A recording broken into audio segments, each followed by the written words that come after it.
And welcome, folks, to the talk show, Let the Truth Be Told. I'm your host, Pastor David. And, folks, we got a great conversation today. We're going to talk a little bit about the budget and also the primary elections in Dalton, Illinois. The super mayor, Tiffany Hendry, is out, and Jason House is in. And also, we're going to do a follow-up on Stacey Abrams down in Georgia. So, folks, y'all come on in and check it out. Welcome to the news. Let the truth be told.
Thank you. Y'all come on in.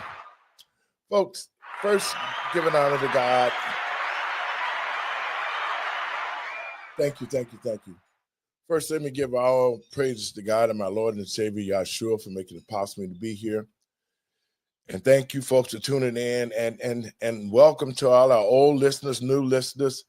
Welcome to the talk show, Let the Truth Be Told. Folks, today we got a great conversation. We're going to discuss several things. We're going to discuss the budget that got passed, and we're going to discuss Tiffany Hendry of Dalton, Illinois, has been thrown out of office. She was defeated by Jason House yesterday. We're going to talk about that. And also, we're going to follow up with Stacey Abrams. So with no further ado, let me bring my co-host in.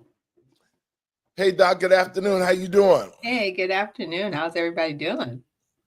Good. Listen, now, we're going to talk a little bit about that budget that we were discussing earlier. Talk a little bit about it, and I'm going to cue something up where people can really understand how our budget operates. Yes. So currently we've got in the Senate where it started, and usually it starts in the House. So the Senate did a draft, and now it's back in the House, and the House is actually passing it. This particular piece of legislation, this continuing resolution, what they would like to call it, is what we're going to use to set our budget for the 2025-2026 fiscal year for our government. But this one is actually looking at the post office and Social Security.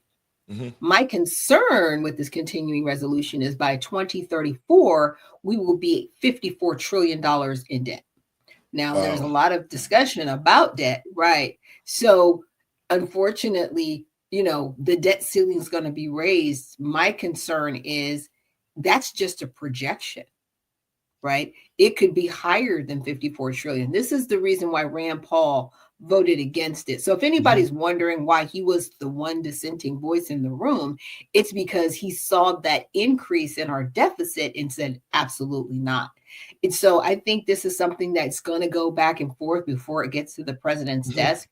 Of course, they want to see President Trump be successful, but with everything that he's doing to save the taxpayer and the citizens of this country fiscally, we may see a change to that overall continuing resolution. Well, that's one of the things that we talk about here at Let the Truth Be Told is a lot of people do not understand how the budget works, how it comes to be and so forth. So I'm going to play a little clip so folks can get a good idea of how a budget works. Okay, hang on. Right. Dollars in the economy. So where does all that money go? Federal spending can be divided into 3 slices. Mandatory spending is the biggest slice. It includes Social Security, Medicare, which is health insurance for the elderly, Medicaid, health insurance for the poor, and other benefits. In 2022, mandatory spending comprised nearly 2/3 of the budget. When it comes to these programs, Congress sets the rules: how Social Security benefits are calculated, who is eligible for Medicare, how much doctors and hospitals are paid for services, and then the government pays the bills. This spending is called mandatory because the government must pay for the benefits for anyone who qualifies. No further approval of Congress is needed. They are sometimes known as entitlements because those eligible for benefits are entitled to them. The second slice is discretionary spending. In this slice, Congress decides annually how much to spend and on what. Things like salaries for government employees, electricity for the national parks, foreign aid, missiles and tanks for the military. Discretionary spending was roughly 25% of federal spending in 2022. You sometimes hear complaints about how much taxpayer money goes to foreign aid. Even with the large increase in foreign aid to Ukraine in recent years, total foreign aid accounts for less than 2% of all federal spending. And what about all those bureaucrats? Salaries and benefits for all federal employees, including the military, accounted for only about 10% of all federal spending in 2022. The third slice is interest payments on the federal debt, about 8% of all spending in 2022. So where does the government get all this money? From taxes and from borrowing. In 2022, about 75% of spending was financed by taxes and 25% was financed from borrowing. The government collected about $4.9 trillion in taxes in 2022, 54% from individual income taxes, 30% from Social Security and Medicare payroll taxes, and the remaining 16% from corporate and other taxes. Let's put this all in perspective. Federal spending has been reasonably stable at about 21% of GDP for decades. Rising recessions like the Great Recession of 2007-2008, when, for instance, more people claimed unemployment benefits, or during the COVID pandemic, when the government spent heavily to help households and businesses. Federal revenues have been relatively stable at about 17% of GDP, falling in recessions as fewer people are working, so there's less tax revenue. In most years, the government spends more than it takes in, and when the government spends more than it collects in taxes, the difference is known as the deficit. The deficit in 2022 was 5.5% of GDP, a little larger than the average over the past 30 years. To pay for these deficits, the government borrows by selling treasury bonds. The federal debt is all the money the government has borrowed to finance past deficits. You can see that the federal debt has been rising sharply since the Great Recession of 2007-2008, and then again during the pandemic. In our next video, we'll talk about the future of spending, taxes, deficits, and debt. Wow. Now. And that's just a visual. I know people are sitting at home like. Well, I wanted to just give a small analysis of where our money goes, and I think that was good enough. Where people can see, how the pie is split up. But the entitlements is the biggest part of the spending that government does. And to the American people or patriots across this country, when we can see that, and now that we see that most of it is funneled by individual taxpayers' dollars. Yes. And that is scary. And the other thing she said, I don't know if this stood out to anybody else, but it stood out to me. It said in 2022. Yes. Well, in 2022, we were in the middle of this pandemic, but she also said whoever the government deems entitled. During that time, Joe Biden actually paroled all of these individuals that came over here illegally. Yes. Then he further made them able to collect Social Security by adding them to the list of those non-documented individuals that would get Social Security, which conflicts with the law on the books from 1996, which stated you cannot give any Right. federal aid to anyone foreign to this country. They get, if they have a job like through an HB1 visa and they're coming Right. over here and they're working, they're paying taxes, that's fine. But they cannot get any type of federal aid.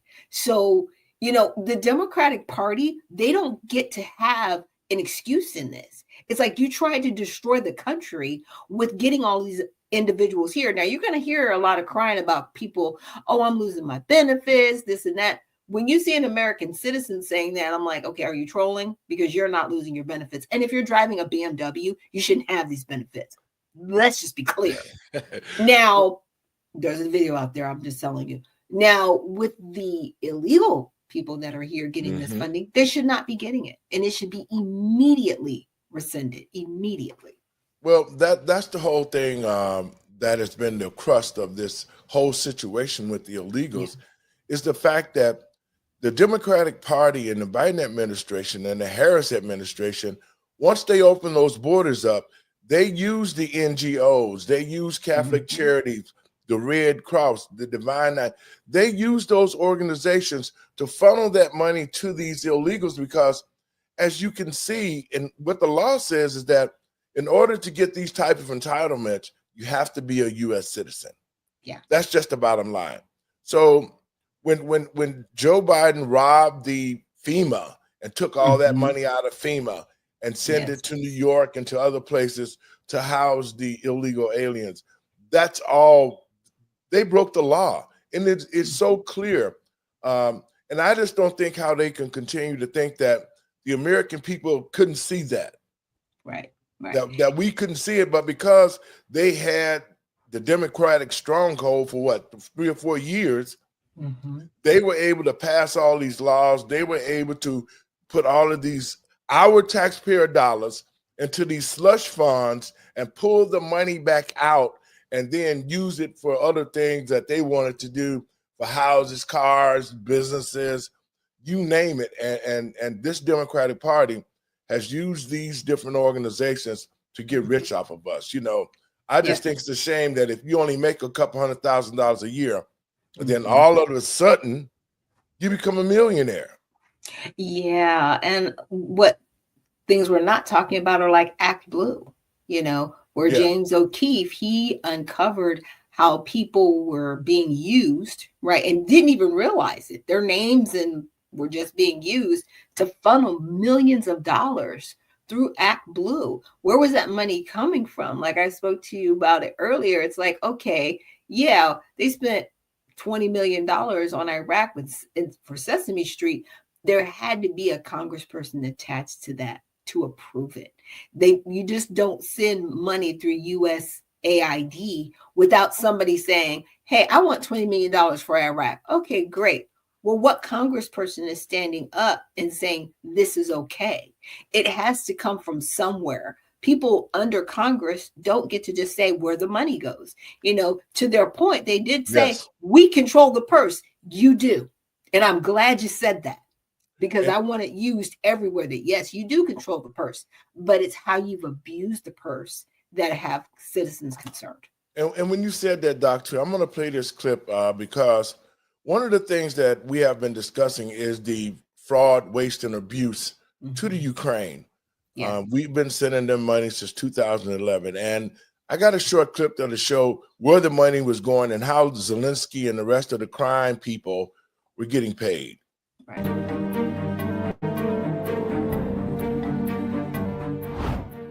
See, these people, a corruption scandal that once shook Ukraine's defense establishment has resurfaced, this time with even graver revelations.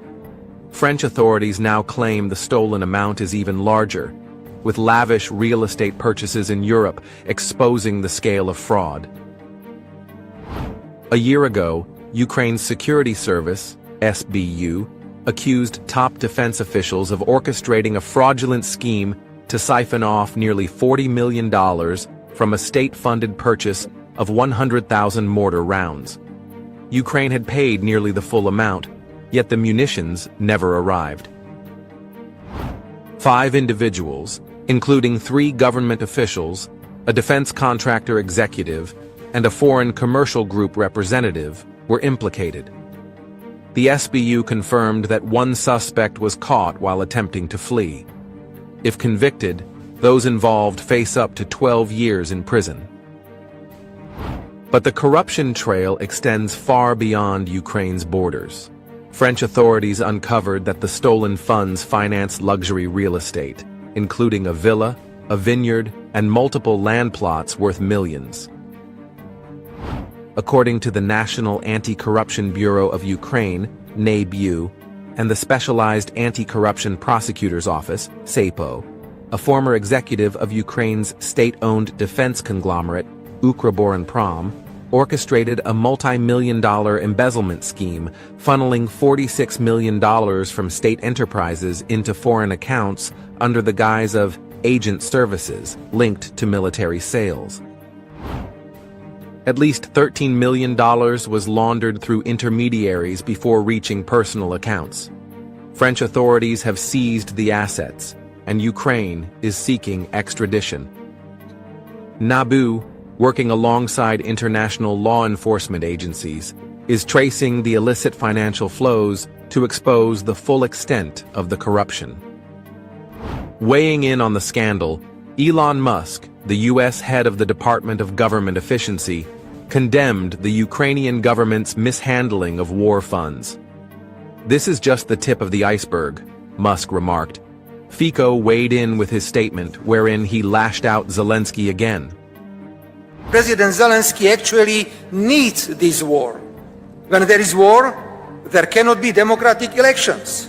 Zelensky is particularly worried about that. Let us recall in what a favorable situation Winston Churchill lost the 1945 election in Great Britain. When there is a war, it is difficult to investigate where a huge part of the funding given to Ukraine ended up, where an enormous number of arms ended up. When there is a war, Zelensky knows that he has total support of the European Union. I say all this quite openly, as Prime Minister of Slovakia, a country which is bordering Ukraine. As the pre-trial investigation remains active, Ukrainian anti-corruption agencies vow to hold those responsible accountable. These revelations raise serious concerns about Kiev's wartime financial integrity and Western oversight of billions in foreign aid.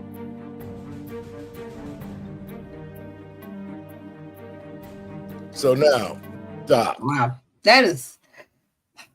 Now listen to this. This is what we've been talking about to the American people and patriots across this country. Now we're seeing and exactly where the money is going. Because, you know, you and I had discussed this. They've been getting money since 2011. Yes. And the Democratic Party has been trying to justify them getting that money because most of the money is coming back to them, Doc. What do you think? Oh, yeah, it's definitely money laundering. You know, I want to say when Biden first got back in office, Nancy Pelosi and Chuck Schumer paid a visit to Ukraine. Like, what are you doing over there? What are you doing? You know, and then she was in Taiwan. Like, what are you doing? You know, she's making sure that she is heading off and spearheading these things because she was getting money back. Why do you think she's no longer the House minority? She doesn't want to be investigated, but she's going to be investigated. Like, it's too late. Yeah, it's too late. You're still in office. Because they stole money. You know, this whole Ukrainian war was about money. We discussed that. And the American people really didn't have a say about what was going on because just like the narrator said, when this war, money come up lost. Products are not sent.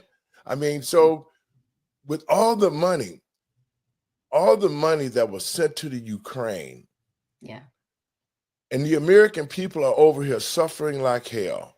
Yeah. See, that was the big diversion. See, that was what the Democrats had done, and that's what I was trying to get the people to see. There was several hidden things that was put into this whole COVID thing. With the wars, you know, the wars, they came out. They made it seem as though Russia was the enemy of enemies when Ukraine was the one. I would say this.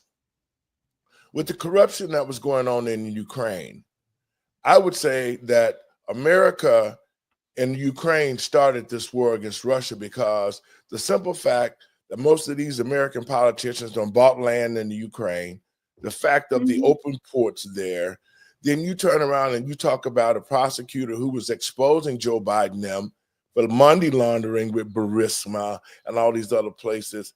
Now here it is out in our face. All of that money have been wasted. That was part of the distraction while they launder the money back through the illegals' money, all of the money that they've given to illegals through our entitlement programs, rent programs, housing programs. All of that money has been washed back through and came back through the war. Yeah, yeah.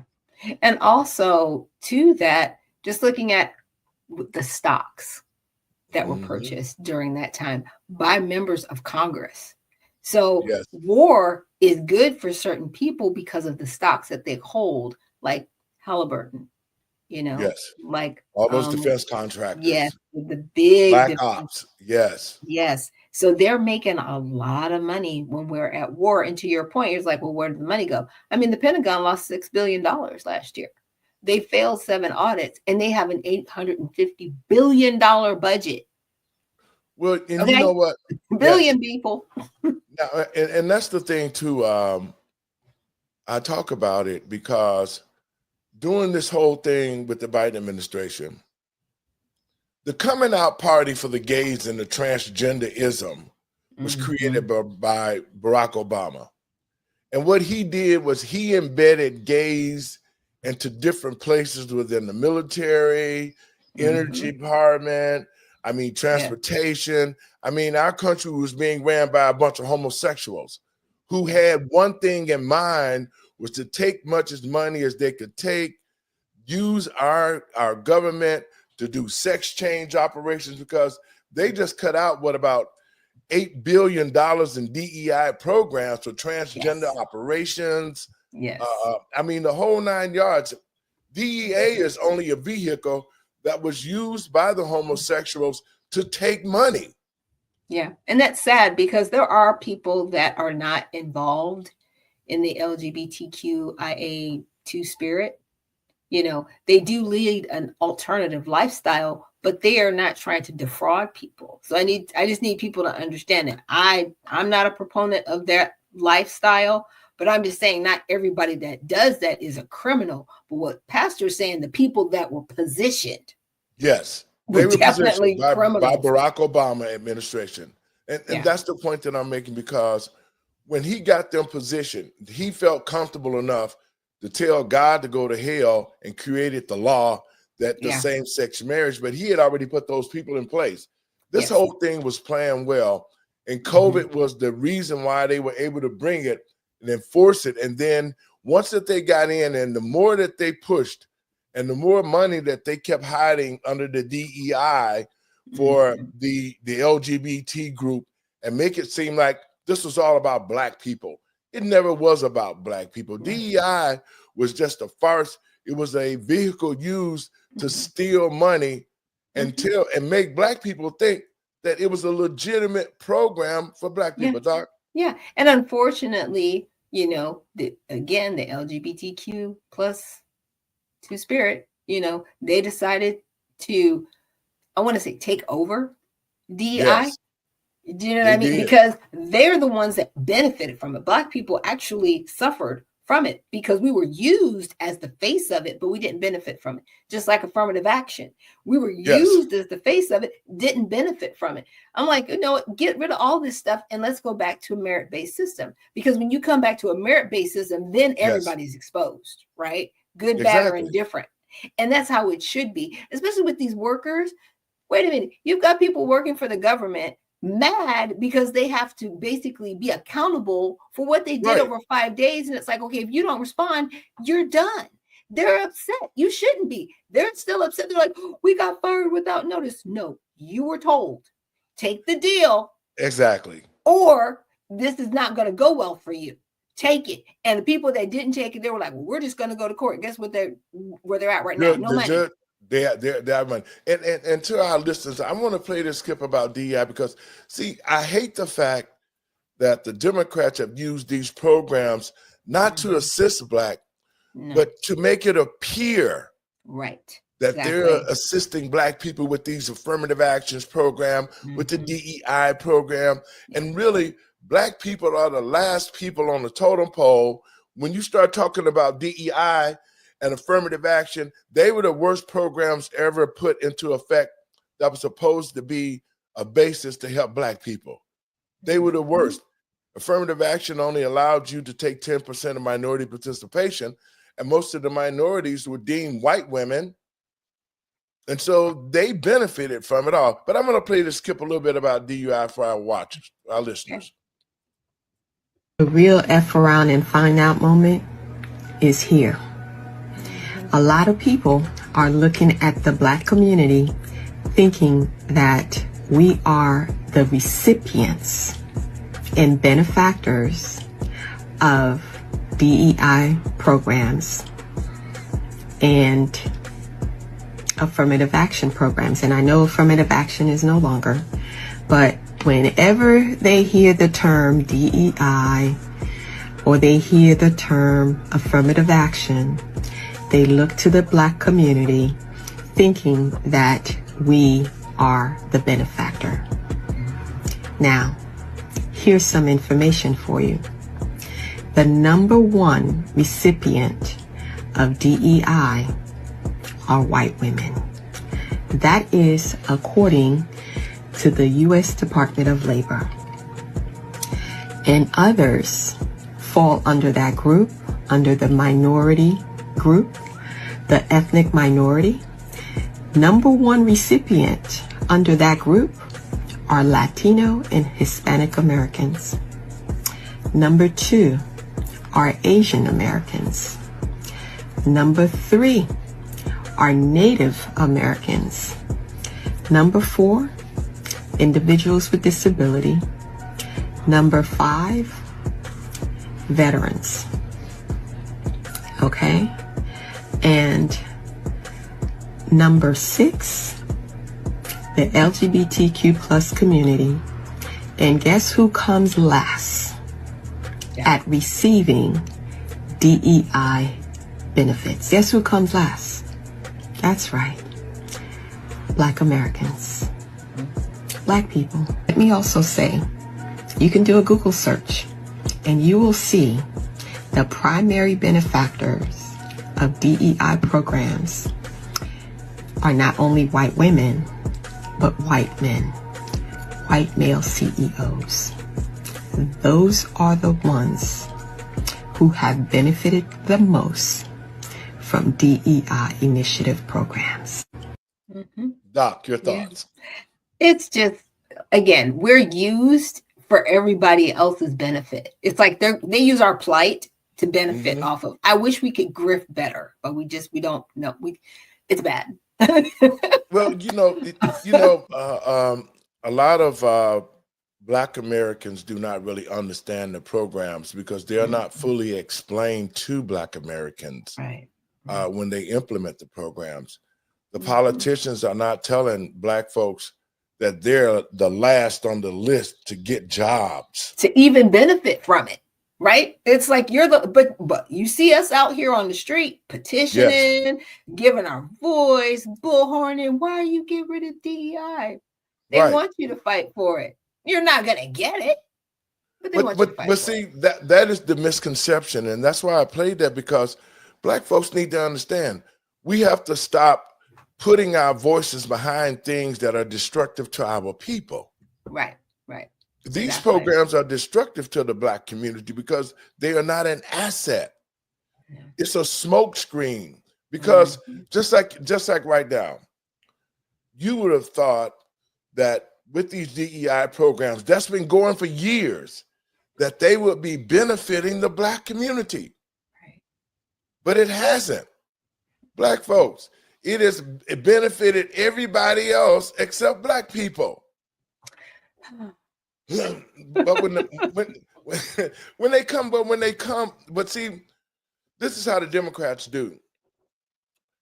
When Trump and Elon Musk started looking at how this DEI money was being used and how it was being used especially for the LGBT group, because they were benefiting from Jump Street.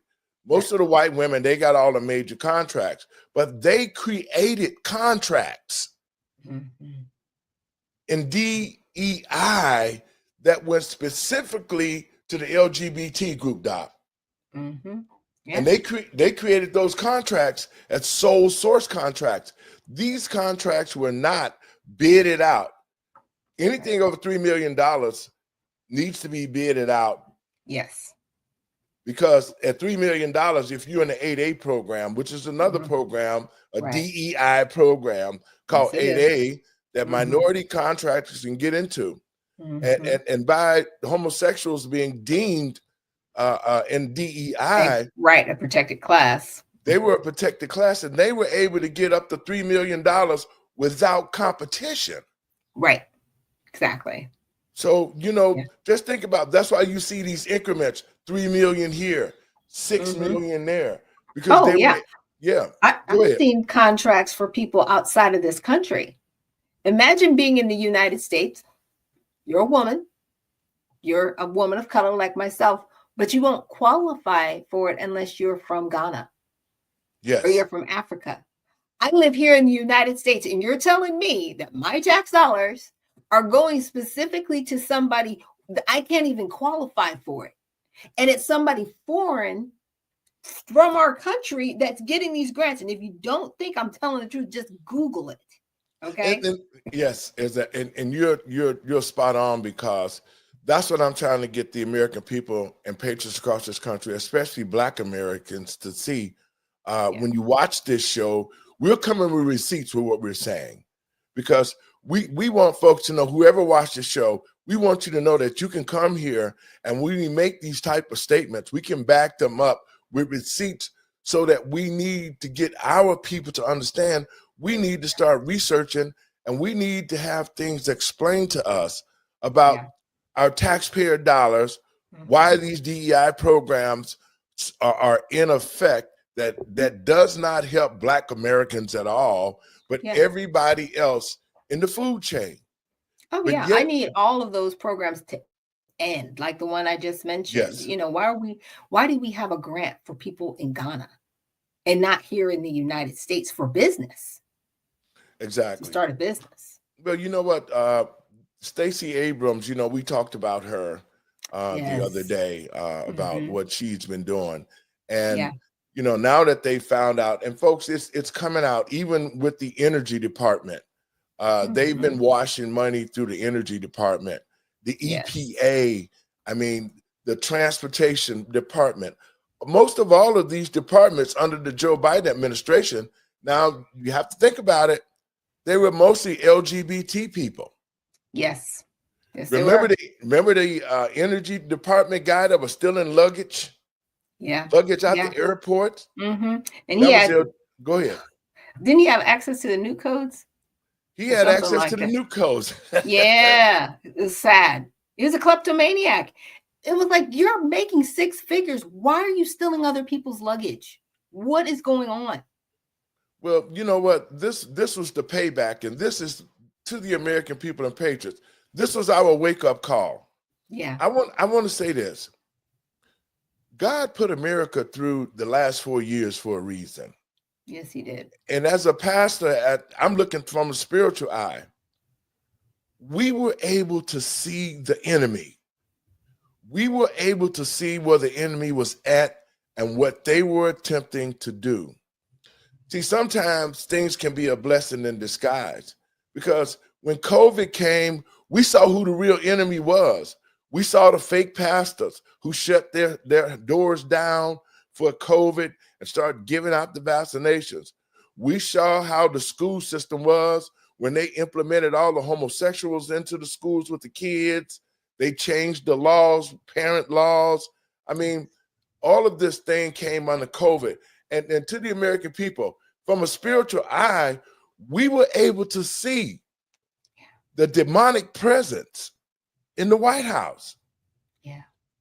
Look at it for the past 4 years. Even at the last Super Bowl, when Alicia Keys came out on the field and playing at the mouth of a serpent, a piano.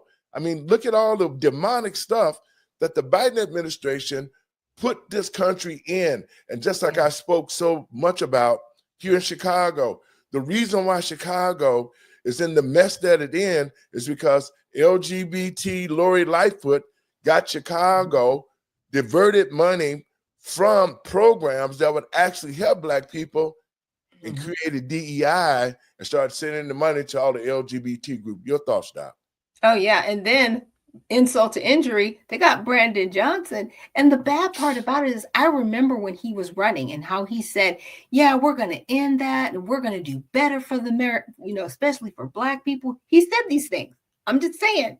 And I was like, great, they've got somebody in there to help. And no sooner than he got in there, he completely just lied to everyone. Well, yeah, he did. Because and the people that were there, because those people there were like, hey, we need housing. We need better jobs. We need better this. We need better. I don't have the money for it. And as soon as he got money from the federal government for people coming in illegally, yes, then all of a sudden he had the money. Well, you closing down the schools. It was crazy. Go ahead. But Doc, he see, the setup was the setup. When Rahm Emanuel left Chicago, he had set this whole thing into motion. Okay. So when Lori Lightfoot tricked people into thinking that she was going to be about Black people, and I kept telling people her whole concern was about the LGBT group. She had no vision for the Black people, but only to use Black people to get in office. Because Black people now, you can see the trail of what she left, of destruction that she left, and she set Brandon Johnson up for the illegals. Yes. Because you'll hear President Trump say, well, I gave more money to Black people than anybody. He did under his leadership because he put money into Chicago that the citizens never saw. No. They never saw the money because the Democrats took the money. They changed the name of different programs like the Climate Equitable Jobs Act, diverted funds through there, using people identity for the illegals. This whole thing has been an elaborate scheme against the American people. And from this point on, what President Trump is doing, we need to support it 100% because why would you be a political leader here in the United States and your job is to represent the American people? Your job as a politician is to ensure that our country is ran smoothly, effectively, and to make sure that we don't incur debt, to make sure that we are respected abroad across the country and other places. That is your specific job, is to make sure the American people are taken care of. But we haven't seen that. And what we saw in the last 4 years have been horrendous. Not only had it been evil, but to unleash criminals and mental patients. Y'all know what it is because President Trump is cleaning it up. Your thoughts? I got another clip I want to cue up and about this, Stacey. Go ahead, Doc. Yeah, I want somebody to run against Priska. I know you're going to be running for mayor, but we need somebody to run for governor of Illinois and at least start some of the repair for that state because it is in such bad shape. Chicago is just one city out of Cook County, in the state of Illinois. The whole embodiment of Illinois, you guys should not be the poster children for criminal activity. I'm just saying. Well, you know what, Doc? The problem with Chicago is this, and I have to keep it 100 with you. The problem is the Republican Party here in Chicago. The Republican Party are not really Republicans. They're rhinos. They're Democrats. They switched their parties and became Democrats. Because if the Republican Party, Sean Morrissey, Kathy Salvi, and all of them was serious about making a big dent in the Black community, then they will be much more visible.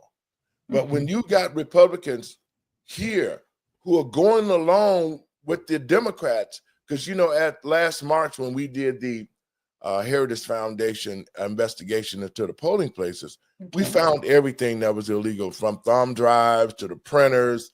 I mean, to judges telling people the machines are not working, but here, leave your card and we'll put it through later on.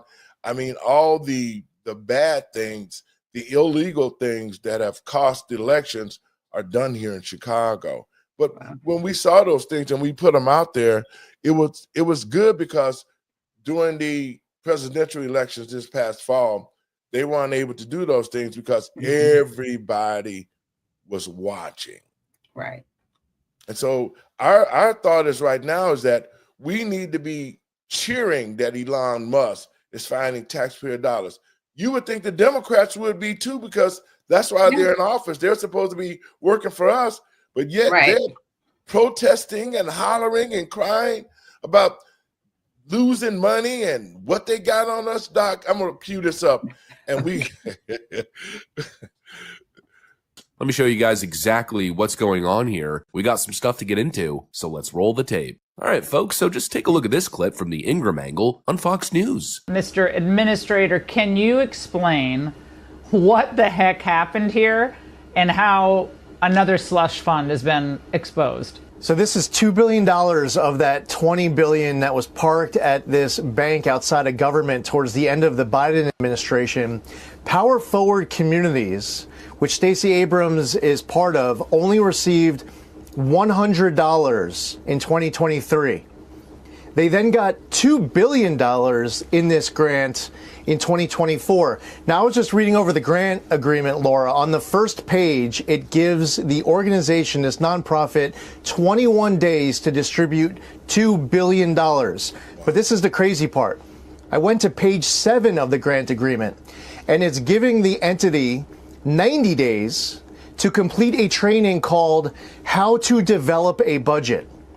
Now, I would say that if an organization needs to take a training on how to develop a budget, one, they should be taking the training before they're spending $1, but they definitely shouldn't be getting $2 billion. I mean, wow, $2 billion. I still can't wrap my head around that. And then, of course, what exactly was this so-called nonprofit even about? Was it money that was going to the black community, creating jobs and providing value, helping people get ahead in life and rebuilding communities? You know, the people that Stacey Abrams claimed to be fighting for her entire career. Nope, it was an environmental nonprofit. You literally cannot make this stuff up. Since when is Stacey Abrams an expert in the environment and environmental phenomenons? This woman's entire career has been grifting about racial politics, and suddenly she's a leading voice and the head of a massive $2 billion environmental nonprofit? Give me a break. It's obvious what's going on here. The grift is so blatant, mainly because it follows the exact same pattern every single time with these Democrats. There's always a branding misrepresentation. They don't just hand out taxpayer money to their political allies. Of course, that would be stupid. They disguise it under feel-good nonsense, like environmental research and sustainability, equity, community investment, DEI, anti-racism. That way, anybody who questions where the money is actually going instantly gets labeled as anti-science, racist, or, of course, against progress. It's a total joke, and it's the same thing they do when they present bills to the floor. Name the bill something like the Saving the World's Children from Starvation Act, and then, of course, anybody who looks into it, anybody who raises any concerns, any criticism, instantly is labeled as being evil and doesn't care about the kids. And that tactic, frankly, has worked for a very long time. It's been used as a shield for these Democrats.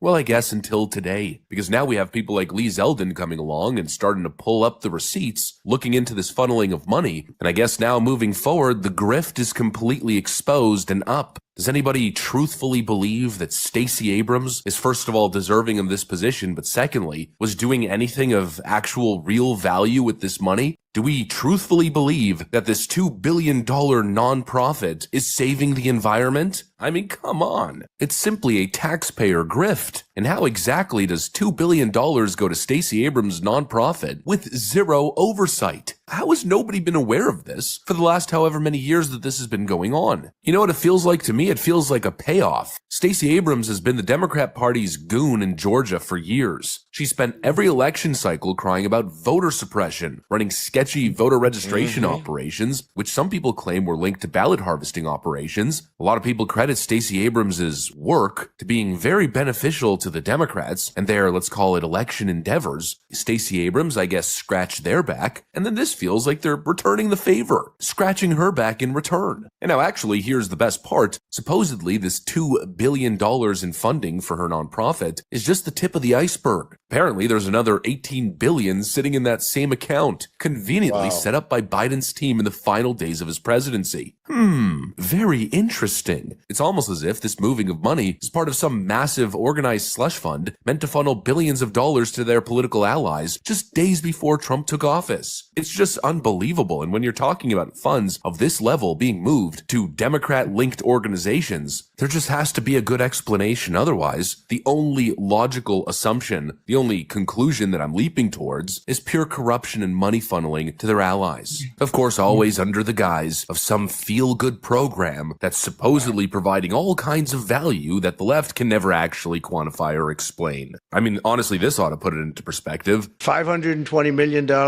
was given for a consultant to do ESG, that's environmental, social, and governance investments in Africa. $520 million, $25 million to promote biodiversity, conservation, and social responsibility behavior in the country of Colombia. $25 million, $40 million to improve the social and economic inclusion of sedentary migrants. They have no place in particular they were thinking of. There is no location. The money was sent out, but they have no idea where it's going. $42 million for social and behavior changes in Uganda, and $10 million for Mozambique medical male circumcision. $14 million for improving public procurement in Serbia. $486 million to a consortium for elections and political process strengthening, which $22 million was for inclusive participatory political process in Moldova, and $21 million going to my friend, Prime Minister Modi in India, for voter turnout. We're giving $21 million for voter turnout in India. What about us? I want voter turnout too, Governor. $29 million to strengthen the political landscape in Bangladesh. Went to a firm that nobody ever heard of. They got a check. Can you imagine? You have a little firm, you get 10,000 here, 10,000 there. And then we get $29 million from the United States government. There are two people working in that firm. Two people. I think they're very happy. They're very rich. They'll be on the cover of a very good business magazine pretty soon. $20 million for fiscal federalism, and $19 million for biodiversity in Nepal, and $47 million also for improving learning outcomes in Asia. Asia got a lot of money. $50 million plus another $50 million for condoms for Hamas. All of it sounds amazing, but I wonder who's actually running these programs. Doc, your thoughts on Yeah, and it's to his point, who's running the programs. My question is, who was it that approved it? Yes. Okay, you know what I'm saying? Like, there's Yes. got to be somebody in Congress that's saying, hey, there's an issue here in this area in India, and we want, to give them $20 million for voter turnout. I want to know who that person is in Congress that brought that forth, if it's that person, right? Because I'm thinking, who else can it be? I mean, I couldn't just go and say, hey, Congress, give me $20 million. They'd be like, well, what is it for? But I would still need to go to somebody in Congress because they control the purse, right? Exactly. So every line item that people just heard President Trump read off, it all goes back to our Congress approving this before that check gets cut out of the door. That's my issue. And to the American people and patriots across this country, when the Democrats had the full total House, they were able to put this money, they were able to get these programs funded. Yes. While we was worrying about COVID and we was worrying about the trans stuff, no wonder the trans was all excited about, because they were already set up. The money that's being diverted from our money. That's the sad thing of it is, and we got people sleeping on the streets, but you sending money to Bangladesh. You send $50 million for condoms. $50 million could have wiped out homelessness here in the United States. Right. But that's not what they want to do. They want to run on the problems. $2 billion would have fixed every Black community, not only in America, but across the world. I know, but again, politicians, real ones, they do not want the problem solved, because what are they going to run off of? They don't want to run on success. See, President Trump is the first person that I've ever seen want to run off success. He's like, I want to run off what I've done. and what I've accomplished and what people can actually see. Yes, you see this, I did this. You see the results of it. Like with the border, for example, he told everybody, when I get in day one, I'm shutting this down.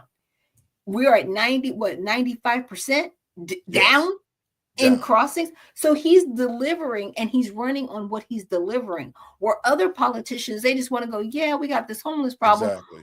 The homeless problem's worse. You've been talking about it over 20 years. Why is it worse? Why isn't it better? And why do you keep asking me to keep putting you in office to solve it when it's getting worse? Like, there's a problem. Well, the homeless problem was solved when you brought all the illegal aliens over here and you found houses for them. You found cars. You found money for them. This was all illegal. And this is why I say, Black people, we need to be up in arms, because they brought them here to replace the Black community. Absolutely.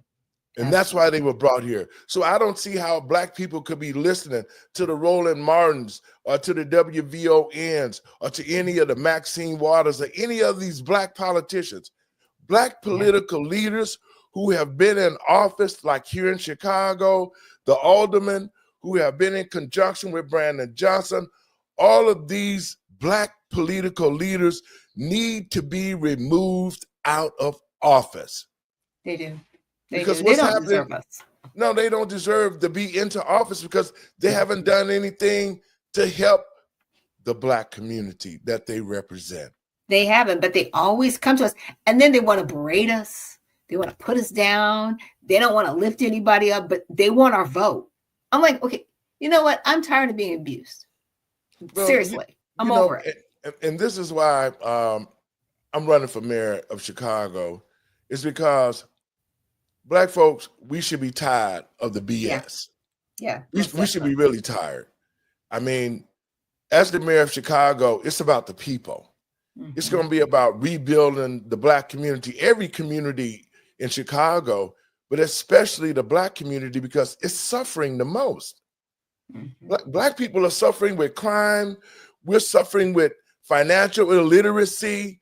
Our children are illiterate. They're graduating them. They can't read or write. I mean, look at the Black community. Black people should be looking at our surroundings. I'm not talking about the fake Blacks who say they represent Black people, like in the city council. I'm not talking about the Blacks who live in gated communities, but use an address in Chicago to divert funds to those other places. I'm not talking about them Black people.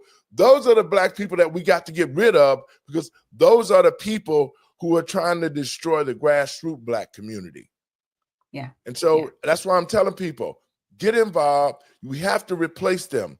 We cannot go another election cycle with this type of corruption in Chicago or anywhere else, because downstate Illinois is separating from Chicago. You know that, right? I didn't know that. Okay. Yes. They're making their stance, or like, enough. They've already made their stances. And some of the towns that are bordering the Indiana border has already filed for certain things to become part of Indiana. Really? Okay. That's where I'm from. They want to fall under the Indiana, leadership, because they don't. I don't know if they want to do that. They ain't no better. They ain't no better. But you know what? It just goes to they show, might be a little better. But what it does, it just goes to show you how things are so contentious here in the state. Yeah, they want help. Yeah, that the folks downstate, they don't want to be a part of Chicago, because most of the federal funding is coming to Chicago. Okay, gotcha. See what I'm saying? Most of the funding is coming to Chicago from the federal government. And so once it comes through Chicago, downstate is not getting but pennies. Wow. After Chicago gets their money. And so they're saying we want to separate so that when we do federal funding, the money can come directly to us, not associating depending on Chicago. And that's why I say the Republican Party here in Chicago is a bunch of crap. They're Democrats posing as Republicans, and to President Trump, Laura Trump, and to the MAGA group, we need to be doing a Doge audit here in Illinois. Yes. President Trump. We have a Doge here in Georgia. Well, President Trump, I know you're going to watch this, and I know some of your people going to watch it. To the Trump team, We need a Doge here in Illinois, and that's where we're Yes. going to find out where our money's at. That's where we're going to find out who the crooks are. It's going to show Trump send Elon Musk here to Illinois and do a Doge, and I guarantee you, then we can get the crooks out of office, find out where the money is at, and then put the money respectively in the communities that need it, besides all this money going to the illegals, Doc. Yeah, there are definitely 3 states that need Doge: California, Illinois, and New York. Off the top. Like off the top. Yes, here in Georgia, we actually have a state Doge that I'm going to look into seeing if I can be a part of that, because I do have a background in compliance and corporate governance. And so I definitely want to, be a part of that team and see what's going on within our state, because Georgia, we are on the map politically with everything that's gone on here. As you mentioned earlier, Stacey Abrams, Brian Kemp, there's always something going on here in the South. And I want, the South to be better. Right now, we just have a lot of contention with the Republican Party. And I do work with Republicans, and I'm working with the Republicans that want to see a better Republican Party, very similar to the Frederick Douglass, founding, principles that the Republican Party was founded on. So, well, you know what? I know I have some good friends. Kevin McGarry, he's part of the Frederick Douglass Foundation out of California. Some of the guys that I met at the inauguration. But the fact of the matter is this: the Republican Party needs to clean house. Yes.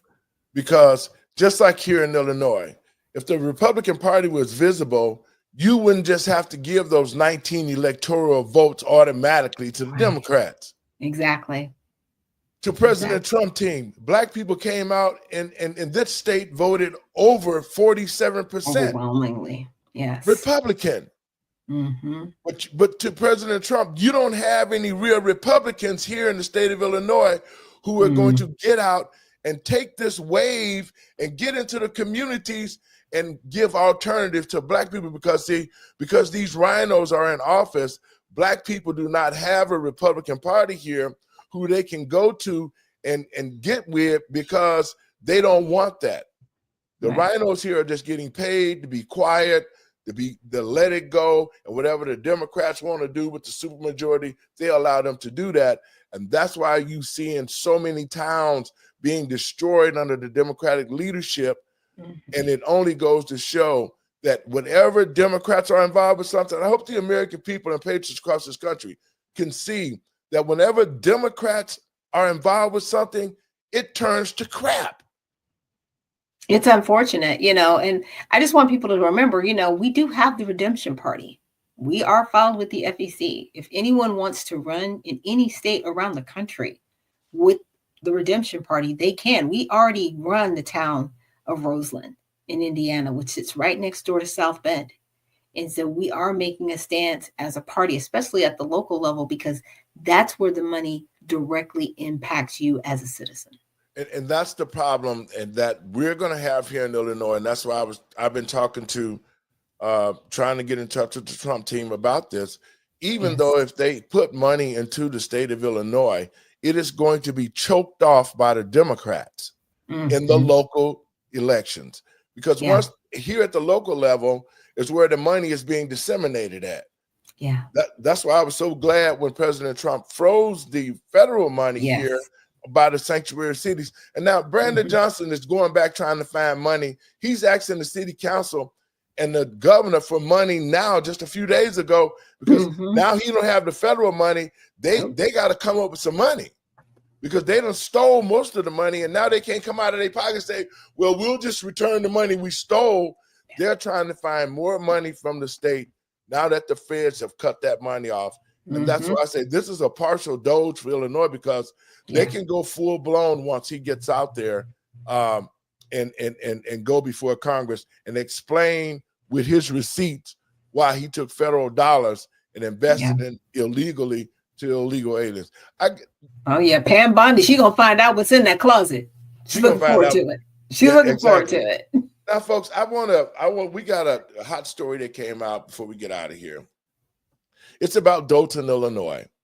Tiffany Henyard, the super mayor, the super stupid idiot mayor. She was much more of an idiot. I don't know, her and Brandon Johnson is in neck to neck for the idiot mayor across the country.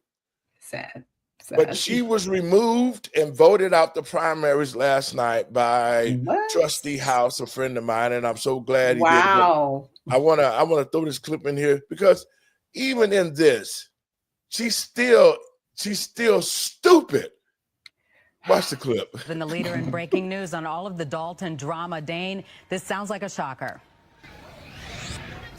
Yeah, Tiffany Henyard didn't just lose tonight. You might call this a political annihilation. Her opponent, trustee Jason House, getting a 7-1 margin over her tonight. House with 87.9% of the 4,400 votes cast here today. Henyard getting just 12% of the vote.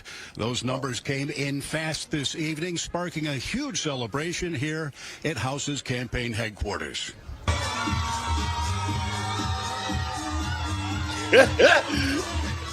Wow. An explosion of cheers and emotion tonight they are as getting the the party numbers started on. coming in, showing Jason House and his slate winning in a landslide. Some people even started dancing. Tonight's election effectively signals the end of the 4-year tumultuous term of Mayor Tiffany Henyard, who garnered national attention for her lavish spending, personal perks, and questionable contracts, all of which are now at the center of an FBI investigation. Now, the past few months in Dalton have been political chaos with canceled meetings, a no-show mayor, even a fist fight at the Thornton Township meeting where Henyard is also the elected supervisor. House telling the crowd tonight that Dalton's nightmare is finally over. Yes. He faced 4 years of intimidation, 4 years of failure, and tonight is the new day for the community of Dalton. We have suffered for 4 years, and now victory. Yes, yes. We are claiming victory today is ours. Henyard is out. We dancing all night, y'all, all night. We so happy. That's crazy.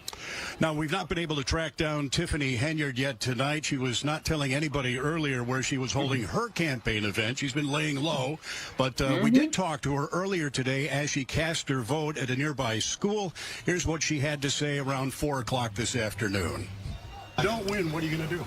I might run for something bigger. You never know. We're not going to talk about that till we get the results, but I am confident that I will have a landslide this evening. My residents do love me despite fake news not showing the good that I do in the community, because I do a ton of good, but y'all just painted me as bad news for 4 years. Yeah, you were bad news because not only were you the mayor, but you were the supervisor of the township. That's a conflict of interest. And not only it's definitely the fox watching the hen house, right? And that should have had been dealt with, but because it did not have any rules in place saying that it wasn't a conflict of interest, that's why she was able to get away with so much. That's why I need people to understand, because I know people are kind of like, well, how did she get away with a lot of this stuff? Because there was no oversight over her.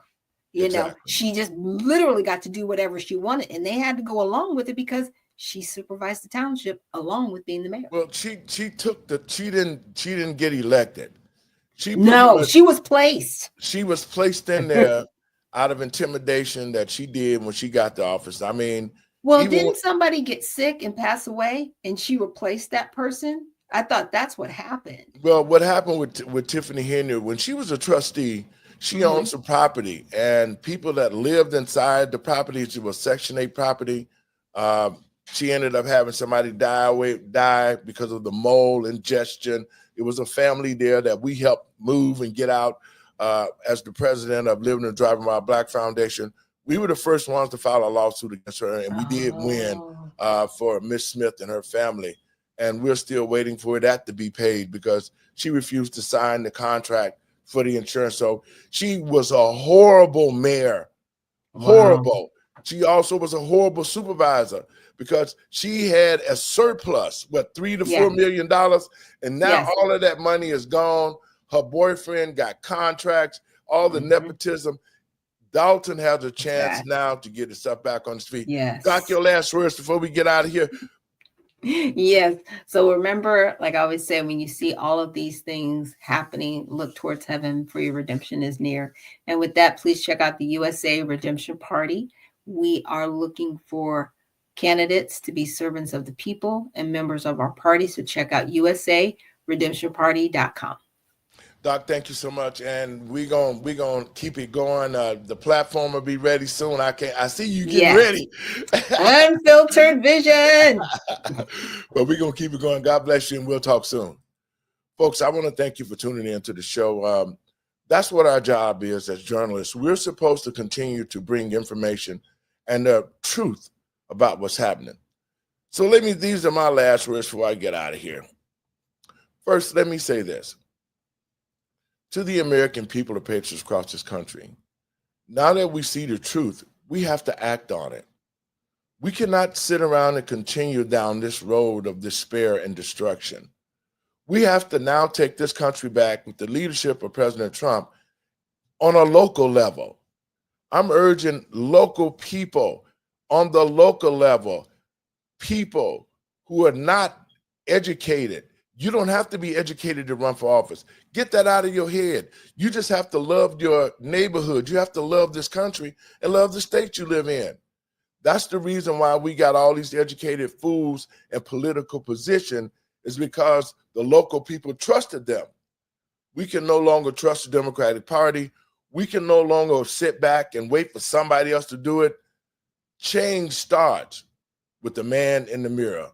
And I'm telling the American people and patriots across this country, especially Black Americans, look into the mirror and ask yourself, are you being all that you can be to make a difference in your life and in the future of your children? God bless you. See y'all tomorrow. Enjoy your evening.